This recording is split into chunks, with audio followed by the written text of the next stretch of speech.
In this video, we are going to talk about how recession will happen and will there be one in 2023. So before starting, please like this video and subscribe to this channel for our future updates. A recession is a business cycle contraction that occurs when there is a broad fall in economic activity. Recessions typically develop when there is a significant decrease in spending, an adverse demand shock, a financial crisis, an external trade shock, an adverse supply shock, the bursting of an economic bubble, or a large-scale anthropogenic or natural calamity may all induce this.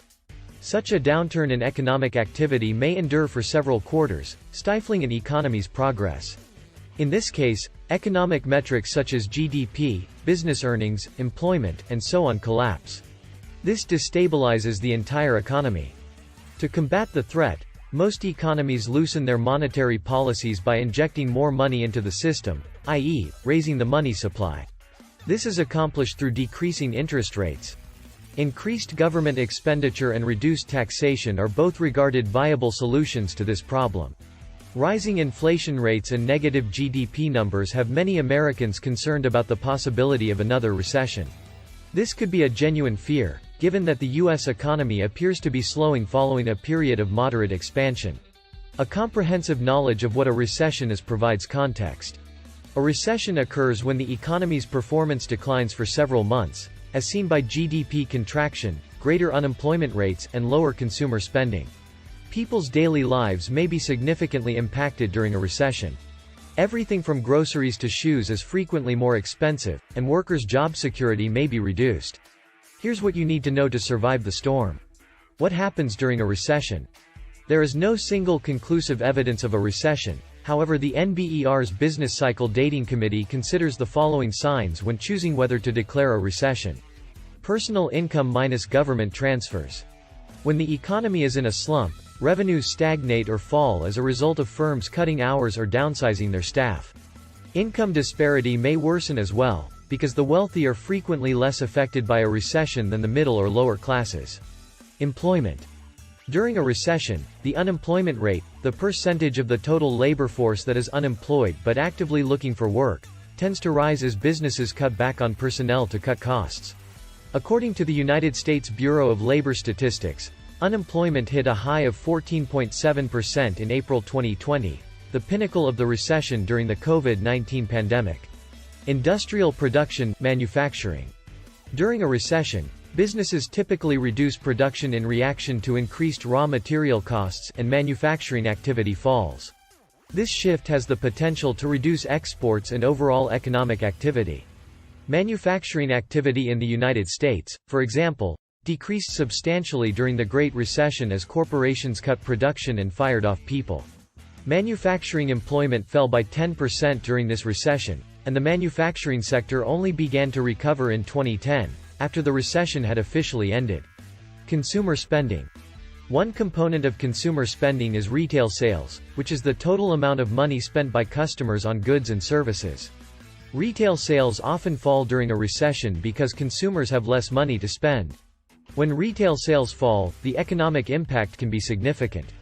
Businesses may be forced to lay off people in order to save costs, and others may close. How a recession may affect you. Whether or not an economic slump is legally referred to as a recession, the implications of an impending recession may have an impact on your daily life. People are frequently affected in the following ways. Cost of living increases. When inflation contributes to a recession, you may notice that household necessities such as groceries, gasoline, and clothing are more expensive than they were previously. Higher costs make it more difficult to make ends meet. Therefore, people generally resort to strict budgeting and imitations in discretionary expenditure. Job loss or reduction in hours. In order to conserve money during a recession, businesses frequently lower their worker levels. You may lose your job or have your working hours reduced. Difficulty finding employment. Workers have dominated the labor market for a long time. As firms battled for a limited pool of workers, they could secure new positions with better compensation and additional amenities. That is likely to change during a recession, with competition for the few available positions increasing and the ability to locate a new work taking substantially longer. Recessions are common. They occur every few years once the economy has peaked. Although it can be frightening if you haven't been through one before, You can get through most economic shifts by planning, saving, and decreasing your expenditure. 5 signs the world is headed for a recession. According to research firm Ned Davis, there is now a 98% risk of a worldwide recession, which brings some depressing historical reality to the discussion. Only twice before has the firm's recession likelihood reading been as high, in 2008 and 2020. When economists predict a recession, they often base their prediction on a number of factors. Let's unpack few key trends. The mighty US dollar. The US dollar has a disproportionate impact on the global economy and international finance. And it is currently stronger than it has been in 2 decades. The Fed is the most straightforward reason. When the US Federal Reserve rises interest rates, as it has been doing since March, the dollar becomes more desirable to global investors. The dollar is seen as a safe haven for money in any economic scenario. In a turbulent environment, such as a global epidemic or an Eastern European war, investors have even more reason to buy dollars, usually in the form of US government bonds. While a high dollar is advantageous for Americans traveling abroad, it causes problems for almost everyone else. The value of the British pound, euro, Chinese yuan, and Japanese yen, among others, has plummeted. This raises the cost of vital imports such as food and fuel for those countries. As a result, central banks that are already dealing with pandemic-induced inflation end up hiking interest rates higher and faster in order to protect the value of their own currencies. The dollar's rise also has a destabilizing influence on Wall Street, as many S&P 500 businesses do business globally. According to Morgan Stanley, each 1% increase in the dollar index has a negative 0.5% impact on S&P 500 earnings. America's economic engine stalls. Shopping is the most important driver of the world's greatest economy.